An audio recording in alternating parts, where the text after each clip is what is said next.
د مدینه منورې یو انصاری دی او د دواړو جهانو سردار مبارک لراغه سوال یو پاک پیغمبر مبارک وتی کور در سره سشتا هغه وته او د الله رسوله یو را سره یو شړې ده چې پاغه شړې باندې مې زو خزه سملو نیمه ځان ته لاندې واچو نو زو خزه مې داغه د پاسه سملو او نیمه شړې په ځان باندې د پاسه را واچو د توله کار د دې شړې نه علوم ته د بلستان کارلو او یو را سره یو کاسه ده بس پای کې مې زو خزه وبس کو نو رسم نشتا پاک پیغمبر مبارک وتی لاړ شړې مروړه او هغه کاسم راوړه هغه انصاری لاړ هغه شړې مروړه او کاسم راوړه د دواړو جهانو سردار مبارک وی دا کاسه او دا شړې بسوک والی یو صحابي پاسید هغه د الله رسوله انا اخذه بدرهم زبې په یو درهم انا اخذهما بدرهم دا دواړه په یو روپیا په یو درهم ظالم پاک پیغمبر مبارک وی د دینه به زیاتو پیسو باندې سوکوالی بل صحابي پاسید انا اخذهما بدرهم د الله رسول زی په 2 درهم او په 2 پیسو باندې دې ته زمنګ عربی کې به عدم یزید وای لکه زمنګ د خلک په منډو کې بولی کوي نو دا جایز د رسول الله مبارک کړي نه هغه صحابي باندې پاک پیغمبر مبارک دغه کاسه او دا شړې په 2 درهم باندې ورخرڅ کړ 2 درهم ته واغشتل دې صحابي له ورکل وې دا 2 درهم والا لاړ شپ بازي باندې خوراک والا کور دي خزو بچو ته ور واچوا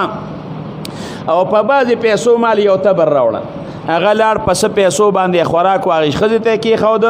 او یو یا تبر راوړ هغه تبر د دواړو جهانو سردار مبارک لورک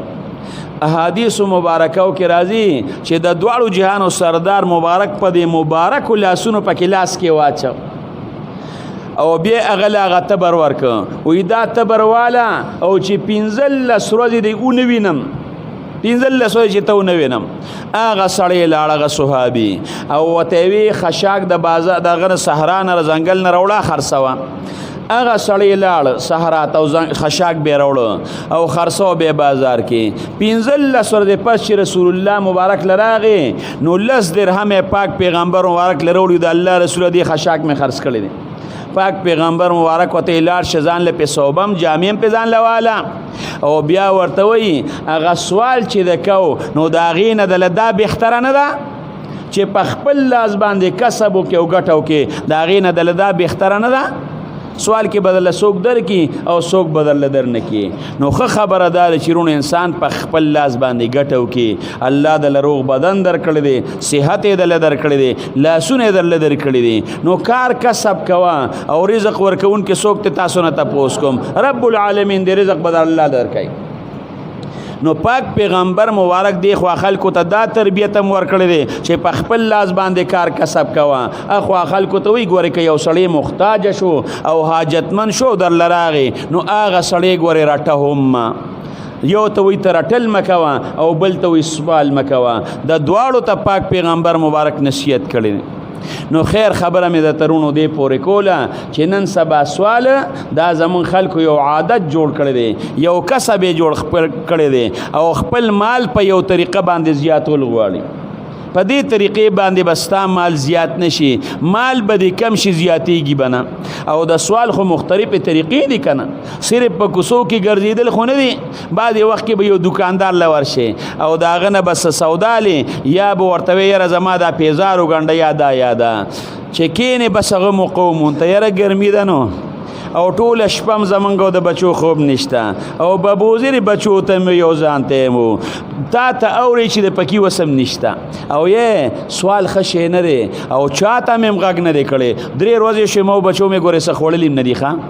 دا د سوال طریقه ده بل ته تورونه کې چې مال سره کی خواس دشتا بل ته اورونه مکوا په الله باندې باور ساته درکې به رب العالمین حق حاجت یو بل توروا خو لیکن دا بعضی وخت خلکو یو طریقه جوړه کړی ده دلته یو مرګریو په دې تبر بو سره په دې لار بغردید یو ته به لاس نیو بل ته به لاس نیو زمونږ یو مرګری وغه دلته ټال کو هغه تماویل کته خدا دړې مړې کین او ته وای چې راځه ما سره کارو کنه هغه ما ته خاندل ما ته ودا کار ولا نه دي اسی په وګ باندې تبر خو درې او خلکو تداخی چې ګوري کار کوم کو سوکرا باندې کوي خوده یو طریقه جوړ کړی چې بس محتاج ما سوکرا باندې کار نه کوي نو نورونو د سوال مختلفې طریقې دي مختلفې د سوال نه بزان ساتي